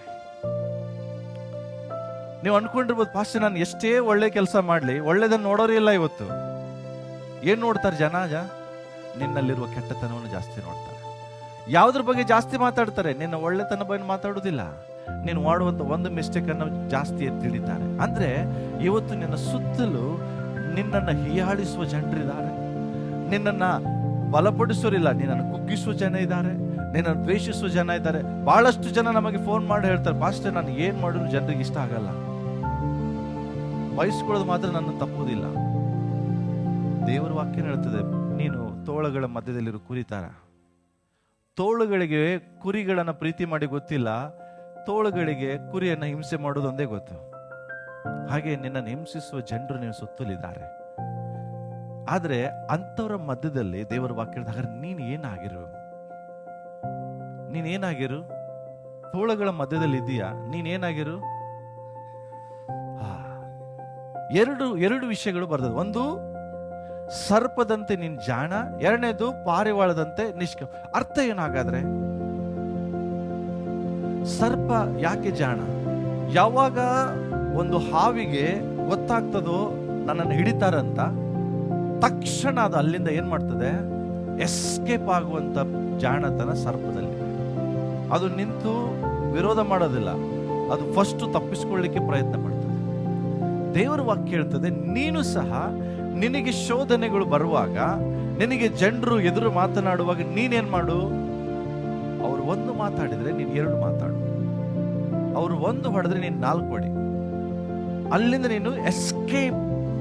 ಸಮಸ್ಯೆಗಳು ಬರ್ತದೆ, ನಿನ್ನನ್ನ ಜನ ಹಿಡಿದುಕೊಡೋದಕ್ಕೆ, ನಿನ್ನನ್ನ ಸಮಸ್ಯೆಯಲ್ಲಿ ಸಿಗಿಸ್ಲಿಕ್ಕೆ ಬರ್ತಾರೆ. ನೀನು ಅಲ್ಲಿ ನಿಲ್ಬೇಡ, ಅಲ್ಲಿಂದ ಓಡಿ ಹೋಗು. ನಿನಗೆ ಅನ್ನಿಸ್ಬೋದು, ಈಗ ನಾನು ಈಗ ಶೋಧನೆಯಲ್ಲಿ ಬೀಳ್ತಾ ಇದ್ದೇನೆ, ನಿಲ್ಬೇಡ, ಅಲ್ಲಿಂದ ಓಡೋಗು. ಎಸ್, ನಿನಗೆ ಗೊತ್ತಾಗ್ತದೆ ಈಗ ನನಗೆ ಶೋಧನೆ ಬರ್ತಾ ಇದೆ, ಯಾವುದೋ ಒಂದು ವ್ಯಕ್ತಿಯಿಂದ ನನಗೆ ಶೋಧಿಸಲ್ಪಡ್ತಾ ಇದ್ದೇನೆ, ಅಲ್ಲಿ ನಿಲ್ಬೇಡ, ತಪ್ಪಿಸ್ಕೋ. ಇದು ಸರ್ಪದಂತೆ ಜಾಣ. ಇವತ್ತು ನಾವು ಹಂಗೆ ಮಾಡೋದಿಲ್ಲ. ಉದಾಹರಣೆಗೆ ಹೇಳ್ತೀನಿ, ಟಕ ಚಾಟಿಂಗ್ ಶುರು ಮಾಡಿದಿರಿ, ಆ ಕಡೆಯಿಂದ ಒಂದು ಚಾಟಿಂಗ್ ಬರ್ತದೆ, ಈ ಕಡೆಯಿಂದ ಚಾಟಿಂಗ್ ಬರ್ತದೆ. ಅದು ನಿನ್ನ ಆತ್ಮಿಕತೆಯನ್ನು ಹಾಳು ಮಾಡುವಂತ ಒಂದು ಮೆಸೇಜ್ ಬರುವಾಗ ನೀನೇನ್ ಮಾಡ್ಬೇಕು? ಇಲ್ಲಿಗ ಏನ್ ಮಾಡ್ಬೇಕು? ನಿಲ್ಬೇಕು. ನಿಲ್ತೀರಾ? ತಪ್ಪಿಸಿಕೋ. ಸರ್ಪದಂತೆ ಜಾಣಾಗಿ ಎಸ್ಕೇಪ್ ಆಗ. ಯಾಕೆಂದ್ರೆ ನಿನ್ನನ್ನ ಹಾಳು ಮಾಡುವುದಕ್ಕಾಗಿ ತೋಳುಗಳು ಬರ್ತಿರ್ತವೆ. Escape. Best example is Yosef. ಯೋಸೆಫ್ನ ಇದೇ ಮಾಡ್ದ. ಯೋಸೆಫ್ನ ಗೊತ್ತಾಯ್ತು, ಈಗ ನನ್ನ ಜೀವಿತ ಹಾಳಾಗ್ತಾ ಇದೆ, ಪೋಟಿಫರ್ನ ಹೆಂಡತಿಗೆ ನನ್ನನ್ನು ಬಿಡುವುದಿಲ್ಲ ಅಂತ ಗೊತ್ತಾಯ್ತು. ಏನ್ ಮಾಡ್ದವನು? ಎಸ್ಕೇಪ್. ದಟ್ ಈಸ್ ಕಾಲ್ಡ್ ಸರ್ಪದಂತೆ ಜಾಣರು. ಅದರಂಗೆ ನೀವು ಅದೇ ಸರ್ಪದಂತೆ ಜಾಣರಾಗೋದು ಹಿಂಗೆ. ನಾವೇನ್ ಮಾಡ್ತೇವೆ, ಅಲ್ಲೇ ಎಂಜಾಯ್ಮೆಂಟ್ ಮಾಡಕ್ ಹೋಗ್ತೇವೆ, ನಿಂತು ನೋಡ್ತೇವೆ ನಾವ್ ಏನಾಗ್ತದಂತ. ಆವಾಗ ಬಿದ್ಬಿಟ್ಟು ಸೈತಾನ ಏನ್ ಬಿಡ್ತಾನ ಮಾಡಿರ, ತೋಳ ಹೆಂಗೆ ಕುರಿಯ ಹಿಡಿತದಲ್ಲ ಕತ್ತನ್ನ, ಹಂಗೆ ಸೈತಾನ ಏನ ಹಿಡಿದು ಬಿಡ್ತಾನೆ. ಬಿತ್ತಿಗ ಕುರಿ ಹಳ್ಳಕ್ಕೆ. ನಿನ್ನನ್ನ ಹಳ್ಳಕ್ಕೆ ಬೀಳಿಸುವ ಕೆಲಸನೇ ಸೈತಾನ. ಅದಕ್ಕೆ ದೇವ್ರ ವಾಕ್ಯ ಹೇಳ್ತಾ ಇದೆ, ಸರ್ಪದಂತೆ ಜಾಣಾಗ. ಅಂತ ಸಿಚುವೇಶನ್ ಬರ್ತಾ ಇರುವಾಗ ತಪ್ಪಿಸ್ಕೋ, ಓಡಿ ಹೋಗಲ್ಲಿಂದ, ಸ್ಟಾಪ್ ಮಾಡೋದನ್ನ ನಿಲ್ಲಿಸು. ನಾವು ಹಂಗ್ ಮಾಡೋದಿಲ್ಲ. We will continue. ಎಲ್ಲಿವರೆಗೂ ಕಂಟಿನ್ಯೂ? ಮತ್ತೆ ಅದೇ ಪಾಪದ ಗುಂಡಿಯಲ್ಲಿ ಬೀಳೋ ತನಕ ಕಂಟಿನ್ಯೂ ಮಾಡ್ತೇವೆ. ಬಿದ್ದ ಮೇಲೆ ಅಯ್ಯೋ ಎಲ್ಲಿ ಬಿದ್ದ ನಾನು, ನೋ ಯೂಸ್. ಬಿದ್ದ ಮೇಲೆ ಏನು ಮಾಡಕ್ ಬರಲ್ಲ. ಬೀಳುಕ್ಕಿಂತ ಮುಂಚೆ ಜಾಣರಾಗ್ರಿ. ನೆಕ್ಸ್ಟ್ ಹೇಳ್ತದೆ, ಯಾರು ಪಾರಿವಾಳದಂತೆ ಏನಾಗಿರ್ರಿ, ನಿಷ್ಕಪಟ. ಅಂದ್ರೆ ಏನು? ಪಾರಿವಾಳಕ್ಕೆ ಯಾರಾದ್ರೂ ಕಲ್ಲು ಹೋಗಿದ್ರೆ ಅದು ವಾಪಸ್ ಕಚ್ಚುವುದಿಲ್ಲ. ಅರ್ಥ ಆಗ್ತದೆ? ಕೆಲವು ಸಾರಿ ನೀವು ಕಾಗೆನ ಓಡಿಸಕ್ ಹೋಗ್ರಿ, ಕಾಗೆ ನಿಮ್ ಬೆನ್ನತ್ತು ಬಿಡ್ತದೆ. ಒಂದು ಸಾರಿ ಕಾಗೆ ಅದು ನಿಮ್ಮನ್ನು ಕುಕ್ಲಿಕ್ಕೆ ಬರ್ತದೆ. ಆದ್ರೆ ಪಾರಿವಾಳ ಹಂಗಿಲ್ಲ. ಪಾರಿವಾಳದಲ್ಲಿರುವಂತ ಭಯಂಕರ ಒಳ್ಳೆ ಗುಣ ಅಂದ್ರೆ ಸಾಫ್ಟ್ನೆಸ್. ಅದು ಅಷ್ಟು ಸಾಫ್ಟ್ ಇದೆ ಅಂದ್ರೆ ಅದು ಇನ್ನೊಬ್ಬರಿಗೆ ಹಾನಿ ಮಾಡುವಂತ ಆಲೋಚನೆನೂ ಕೂಡ ಮಾಡೋದಿಲ್ಲ. ತನಗೆ ಬೈದ್ರೆ ಅದು ಬೈಸ್ಕೊಳ್ತದೆ, ತನಗೆ ಹಾನಿ ಮಾಡಿದ್ರೆ ಅದು ಹಾನಿ ಮಾಡಿಸ್ಕೊಳ್ತದೆ. ಅದು ತಿರುಗಿ ಇನ್ನೊಬ್ಬರಿಗೆ ಹಾನಿ ಮಾಡೋದಿಲ್ಲ. ದೇವ್ರ ವಾಕ್ಯ ಹೇಳ್ತಾರೆ, ನಿಷ್ಕಪಟವಾಗಿರು. ಒಬ್ರು ನಿನಗೆ ವಿರೋಧವಾಗಿ ಗುಣಗುಟ್ಟುವಾಗ ನೀನು ಮತ್ತೆ ಗುಣಗುಟ್ಲಿಕ್ಕೆ ಹೋಗ್ಬೇಡ. ನಿನ್ನ ಕೆಲಸ ನಿಷ್ಕಪಟವಾಗಿರು. ಯಾಕೆ? ನಿನ್ನ ಮಧ್ಯದಲ್ಲಿ ಸುತ್ತಲೂ ತೋಳುಗಳಿದಾವೆ. ಪ್ರಿಯರೇ, ಅವರು ತೋಳುಗಳಿದಾವೆ ಅಂದ್ರೆ ನೀನ್ ತೋಳಾಗಕ್ಕೆ ಹೋಗ್ಬೇಡ, ನಿನ್ ಕುರಿಯಾಗೇ ಇರು. ನಮ್ಮ ಸಮಸ್ಯೆನು ಕೆಲವು ಸಾರಿ ಕುರಿ ಆದಂಗ ಆಗಿ ತೋಳುಗಳಾಗ್ಬಿಡ್ತೇವೆ. ಅವಾಗ ನಿಮಗೂ ಅವ್ರಿಗೆ ಏನ್ ವ್ಯತ್ಯಾಸ? ಹೌದಾ? ಅವರು ಕೆಟ್ಟ ಬೈಯುವಾಗ ನಮ್ಮ ಸಭೆಯವರು ಕೆಟ್ಟ ಬೈಯಕ್ಕೆ ಶುರು ಮಾಡ್ತೀವಿ. ನಿಮಗೆ ಅವ್ರಿಗೆ ಏನ್ ವ್ಯತ್ಯಾಸ? ನೋ. ನಿನ್ನ ದೇವರು ಕುರಿ ಮರಿಯಾಗಿಟ್ಟಿದ್ದಾರೆ, ಪಾರಿವಾಳವಾಗಿಟ್ಟಿದ್ದಾರೆ. ನೀನ್ ನಿಷ್ಕಪಟವಾಗಿರು. ಹಲ್ಲೆಲೂಯಾ. ಯಾರ ಮಧ್ಯದಲ್ಲಿದ್ದೀರಿ? ತೋಳಗಳ ಮಧ್ಯದಲ್ಲಿದ್ದೀರಿ. ಓಕೆ, ಮತ್ತೆ ನಾನು ಸೊ ಇಲ್ಲಿ ದೇವರು ನಿಮಗೆ ಏನು ವಾಗ್ದಾನ ಮಾಡ್ತಾರೆ ಗೊತ್ತಾ? ತೋಳುಗಳಂದ್ರೆ ವೈರಿಗಳು. ಇಂಥ ವೈರಿಗಳು ಬರುವಾಗ ನೀನು ಕುರಿಗಳಂತೆ ಜಾಣನು, ಪಾರಿವಾಳಂತೆ ನಿಷ್ಕಪಟವಾಗಿರುವಾಗ ಅದೇ ವೈರಿಗಳ ಮುಂದೆ ನಿನ್ನ ತಲೆಯನ್ನು ದೇವರು ಎತ್ತುವಂಗೆ ಮಾಡ್ತಾರೆ. ಹಲೋ, ನಿಮ್ಮ ಸುತ್ತಲೂ ಜನ ಇದ್ದಾರೆ, ನಿಮ್ಮನ್ನ ಹಿಂಸಿಸುವವರು ಇದ್ದಾರೆ, ಬೈಯೋರು ಇದ್ದಾರೆ. ಅವರ ಮಧ್ಯದಲ್ಲಿ ನಿನ್ನ ತಲೆ ಎತ್ತಲ್ಪಡ್ಬೇಕಾದ್ರೆ ನೀನು ಸರ್ಪದಂತೆ ಜಾಣರಾಗು, ಪಾರಿವಾಳದಂತೆ ನಿಷ್ಕಪಟವಾಗಿರು. ಆಟೋಮೆಟಿಕ್ ಅವರ ಮುಂದೆ ನಿನ್ನ ತಲೆ ಎತ್ತಲ್ಪಡ್ತದೆ. ಸೇಮ್ ಯೋಸೆಫನ ಜೀವಿತದಲ್ಲಿ ಆಯ್ತು. ಯೋಸೆಫನಿಗೆ ತೋಳುಗಳು ಯಾರಾದ್ರು? ಫಸ್ಟ್ ತೋಳುಗಳು ಯಾರಾದ್ರೆ ಅವನ ಸಣ್ಣ ತಮ್ಮಂದ್ರು ತೋಳುಗಳಾಗಿ ಬಂದ್ರು. ಕರೆಕ್ಟಾ? ಅವನನ್ನ ಹಾಳು ಮಾಡ್ಬೇಕು, ಅವನನ್ನ ನಾಶ ಮಾಡ್ಬೇಕಂತ ಅವನನ್ನ ಮನೆಯಿಂದನೇ ಹೊರಗೆ ಹಾಕಿದ್ರು. ನೆಕ್ಸ್ಟ್ ಅವನ ಜೀವಿತದಲ್ಲಿ ತೋಳಾಗಿ ಬಂದವರು ಪೋಟಿಫರನ ಹೆಂಡತಿ. ಆದ್ರೆ ಅವಳಿಗೂ ಕೂಡ ಅವನೇನು ಹಾನಿ ಮಾಡ್ಲಿಲ್ಲ. ಅವನು ಪಾರಿವಾಳದಂತೆ ನಿಷ್ಕಪಟ ಇದ್ದ. ಅವನ ಮನಸ್ಸು ಮಾಡಿ ಅವ್ರ ಸಂಸಾರನ ಹಾಳು ಮಾಡಬಹುದಾಗಿತ್ತು. ಆದ್ರೆ ಅವನು ಅದನ್ನೇನ್ ಮಾಡಲಿಲ್ಲ. ಆ ಆರೋಪವನ್ನು ತನ್ನ ಮೇಲೆ ಹಾಕೊಂಡ. ಯಾಕೆಂದ್ರೆ ಅವನು ಪಾರಿವಾಳ ಆಗಿ ನಿಷ್ಕಪಟವಾಗಿದ್ದಾನೆ. ನೆಕ್ಸ್ಟ್ ಅವನ ಜೀವಿತದಲ್ಲಿ ತೋಳುಗಳಾಗಿ ಬಂದಂತವ್ರು ಮತ್ತಿಬ್ರು ಜೈಲಲ್ಲಿರುವಾಗ ಇಬ್ಬರು ಜನ ಅವನಿಗೆ ಸಹಾಯ ಕೇಳಿದ್ರು, ಸಹಾಯ ತಗೊಂಡ್ರು, ಅವನನ್ನೇ ಮರ್ತೋದ್ರು. ಇವರೆಲ್ಲರೂ ಅವನ ಜೀವಿತದಲ್ಲಿ ತೋಳುಗಳಾಗಿ ಬಂದ್ರು. ಕರೆಕ್ಟಾ? ಈಗ ಅರ್ಥ ಏನೋ? ಇವನ ವೈರಿಗಳು ಇವರೆಲ್ಲ. ಈಗ ಮೊದಲು ಕುಟುಂಬದ ಅಣ್ಣ ತಮ್ಮಂದರು, ಪೋಟಿಫರನ ಹೆಂಡತಿ, ಆಮೇಲೆ ಜೈಲರುಗಳಲ್ಲಿ ಬಂದು ಇಬ್ಬರು ಕೈದಿಗಳು. ಇವರೆಲ್ಲರೂ ಅವನ ವೈರಿಗಳು. ಆದ್ರೆ ಇವರೆಲ್ಲರ ಮಧ್ಯದಲ್ಲಿ ಅವನು ಸರ್ಪದಂಗೆ ಜಾಣನಾಗಿದ್ದ, ಪಾರಿವಾಳಂತೆ ನಿಷ್ಕಪಟನಾಗಿದ್ದ. ದೇವರು ಇವನನ್ನ ನೋಡುವಾಗ ಏನಾಯ್ತು? ನೆಕ್ಸ್ಟ್ 4ನೇದು, ಈ ವೈರಿಗಳ ಮುಂದೆ ದೇವರು ಅವನಿಗೆ ಏನ್ ಮಾಡಿದ್ರು? ಇದೇ ವೈರಿಗಳ ಮುಂದೆ ಅವನಿಗೆ ಔತಣ ಸಿದ್ಧಪಡಿಸಿದ್ರು, ಅವನ ತಲೆಗೆ ತೈಲವನ್ನು ಹಚ್ಚಿದ್ರು, ಅವನನ್ನು ಅಭಿಷೇಕಿಸಿದ್ರು, ಪ್ರಧಾನಮಂತ್ರಿ ಸ್ಥಾನದಲ್ಲಿ ಕೂತ್ಕೊಂಡ್ರು. ಅವನ ವೈರಿಗಳಿಗೆ ಬಂದು ಅವನಿಗೆ ಮೊಣಕಾಲು ಉರುತ್ತಿದ್ದಾರೆ, ಅವನ ಮುಂದೆ ಮೊಣಕಾಲು ಹಾಕ್ತಿದ್ದಾರೆ. ಸಹೋದರರು ಬಂದು ಮೊಣಕಾಲು ಹಾಕಿದ್ರು. ಹೌದಾ? ಪೋಟಿಫರನ ಹೆಂಡತಿನೂ ಮೊಣಕಾಲು ಹಾಕಬೇಕು. ಅದೇ ಪ್ರಕಾರ ಕೈದಿಗಳು ಸಹ ಅವನ ಮುಂದೆ ಮೊಣಕಾಲು ಹಾಕಬೇಕು. ಇದು ದೇವರು ಮಾಡುವ ಕಾರ್ಯ. ನೀನು ಕುರಿಗಳ ಹಾಗೆ ಇರು ಸಾಕು. ನಿನಗೆ ತೋಳುಗಳು ಯಾವ ಹಾನಿ ಮಾಡದಂಗೆ ದೇವರು ನಿನ್ನ ಏನ್ ಮಾಡ್ತಾರೆ? ಕಾಪಾಡುವರಾಗಿದ್ದಾರೆ. ಸೊ ಕೊನೆಯದಾಗಿ ನಾನು ಹೇಳಿ ಮುಗಿಸ್ತೇನೆ. ನಾವು ಎದರ ಮಧ್ಯದಲ್ಲಿ ಇದ್ದೇವೆ ಅಂದ್ರೆ, ಎಲ್ರು ಹೇಳಿ, ವೀಡ್ಸ್ ಅಂದ್ರೆ ಕಳೆಗಳು. ಕಳೆಗಳಿಗೆ ಇನ್ನೊಂದು ಪದ ಏನಂತಾರೆ? ಹಣಜಿಗಳ ಮಧ್ಯದಲ್ಲಿ ಇದ್ದೀರಿ. ಹಲೋ, ದೇವ್ರ ವಾಕ್ಯ ಹೇಳ್ತದಲ್ಲ, ನಾವು ಎಲ್ಲಿದ್ದೇವೆ? ಹಣಜಿಗಳ ಮಧ್ಯದಲ್ಲಿ. ಮತ್ತಾಯನ ಬರೆದ ಸುವಾರ್ತೆ 13ನೇ ಅಧ್ಯಾಯ 30ನೇ ವಚನ ತೆಗಿರಿ.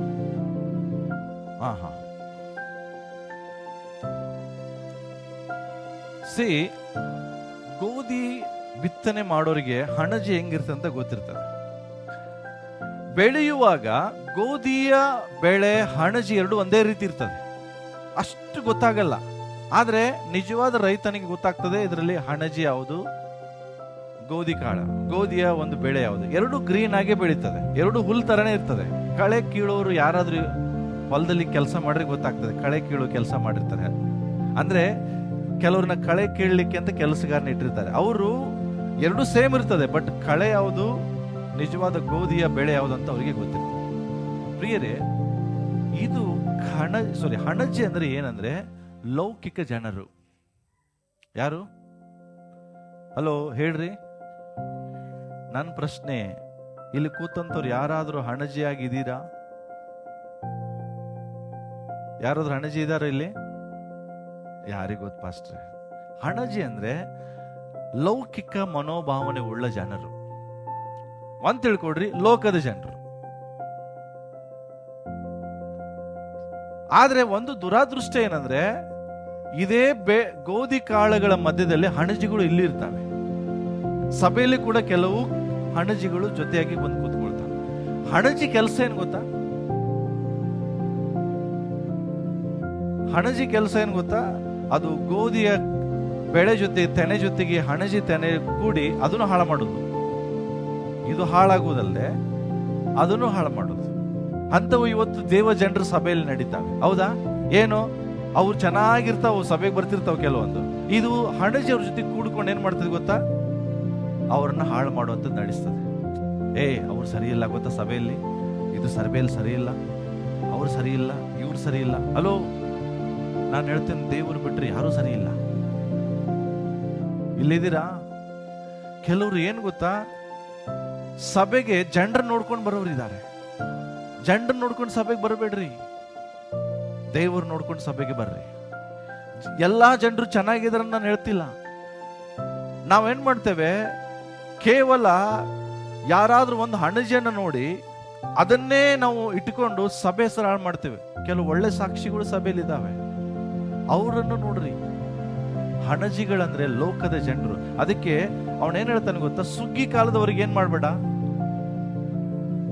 ಮುಟ್ಟಬೇಡ. ಯಾಕೆ ಗೊತ್ತಾ? ನೀನು ಮುಟ್ಲಿಕ್ಕೆ ಹೋದ್ರೆ ಏನಾಗತ್ತೆ, ಗೋಧಿ ಸಾಕು ಹೋಯ್ತು. ಯಾಕೆ ನಿಂಗೆ ಗೊತ್ತಾಗಲ್ಲ ಡಿಫ್ರೆನ್ಸು. ಆದ್ರೆ ಸುಗ್ಗಿ ಕಾಲ ಅನ್ನುವಾಗ ದೇವರ ಬರೋಣದಲ್ಲಿ ಗೊತ್ತಾಗ್ತದೆ ಯಾರು ದೇವ ಜನರು, ಯಾರು ಲೋಕದವರು. ಪ್ರಿಯರೇ, ಯಾಕೆ ಗೊತ್ತಾ? ಸುಗ್ಗಿ ಕಾಲ ಬಂದಾಗ ಏನಾಗ್ತದೆ ಹೇಳ್ರಿ? ಗೋಧಿಯಲ್ಲಿ ಫಲ ಕಾಣಿಸ್ತದೆ, ಹಣಜಿಯಲ್ಲಿ ಫಲ ಕಾಣುವುದಿಲ್ಲ. ಆವಾಗ ಹಣಜಿನ ಏನ್ ಮಾಡ್ತಾರೆ? ಯಾರನ್ನ ಬೈಬಲ್ ಪ್ರಕಾರ ಯಾರನ್ನ ಬೆಂಕಿಗೆ ಹಾಕ್ತಾರೆ? ಯಾವ ಜನರನ್ನ ಬೆಂಕಿಗೆ ಹಾಕ್ತಾರೆ?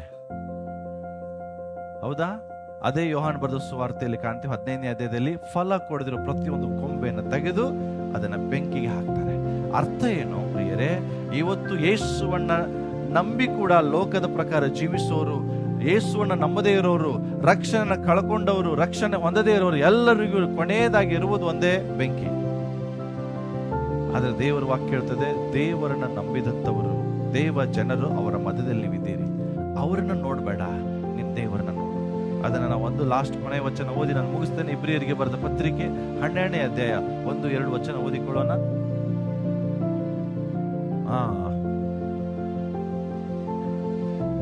ಹಲೋ, ಒಂದೇ ಪ್ರಿಯರೇ, ನೀನು ದೇವರ ಸನ್ನಿಧಾನದಲ್ಲಿ ಬರ್ತಾ ಇದೆಯಾ, ದೇವರಿಗಾಗಿ ಜೀವಿಸ್ತಾ ಇದೆಯಾ?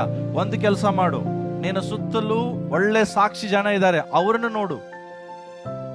ಏನನ್ನು ನೋಡಬೇಡ, ನಿಮಗೆ ಅಭ್ಯಂತರ ಮಾಡುವಂತ ಎಲ್ಲಾ ಸಂಗತಿಗಳನ್ನು ನೋಡಬೇಡ. ಡಿಸ್ಟರ್ಬ್ ಮಾಡುವಂತವ್ರು, ನಿನ್ನ ಆತ್ಮಿಕತೆಯನ್ನು ಹಾಳು ಮಾಡುವಂತವ್ರು, ನಿನ್ನನ್ನ ನರಕದ ಕಡೆಗೆ ಕರ್ಕೊಂಡು ಹೋಗುವಂತವ್ರನ್ನ ನೋಡಬೇಡ.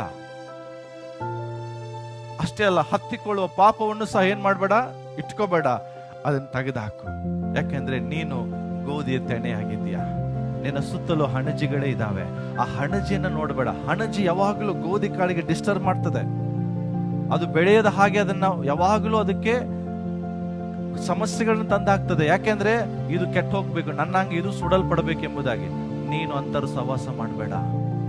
ನನಗೆ ಬಹಳ ಬೇಸರ ಸಂಗತಿ ಏನು ಗೊತ್ತಾ ಪ್ರಿಯರೇ, ಇಲ್ಲಿ ಕೂತೊಂದಿರಲ್ಲ ಎಷ್ಟೋ ಜನರಿಗೆ ಬೆಸ್ಟ್ ಫ್ರೆಂಡ್ಸ್ ಯಾರಂತ ಕೇಳ್ರಿ, ಚರ್ಚ್ ಅವರಲ್ಲ. ಯಾರು ಬೆಸ್ಟ್ ಫ್ರೆಂಡ್ಸು? ದೇವರನ್ನ ನಂಬದವರು, ದೇವರಿಗೆ ಭಯ ಪಡದಿರೋರೇ ಇವರು ಬೆಸ್ಟ್ ಫ್ರೆಂಡ್ಸು. ಜಾಸ್ತಿ ಸಹವಾಸ ಯಾರ ಜೊತೆಗೆ ನಿಮ್ದು? ಕೆಲವು ಸಾರಿ ನಿಮಗೆ ಬೇಸರ ಆಗ್ಬೋದು ಪ್ರಿಯರೇ, ಆದ್ರೆ ದೇವರು ಹೇಳ್ತಾರೆ, ನೀನು ಗೋಧಿ ಕಾಳಾಗಿದ್ಯಾ, ಹಣಜಿಯ ಸುತ್ತಲೂ ಇರುವಾಗ ಅದರ ಜೊತೆಗೆ ಸಹವಾಸ ಮಾಡಬೇಡ. ಒಂದು ದಿವಸ ನೀನು ಹಣಜಿಯಾಗಿ ಮಾರ್ಪಡ್ತೀಯ.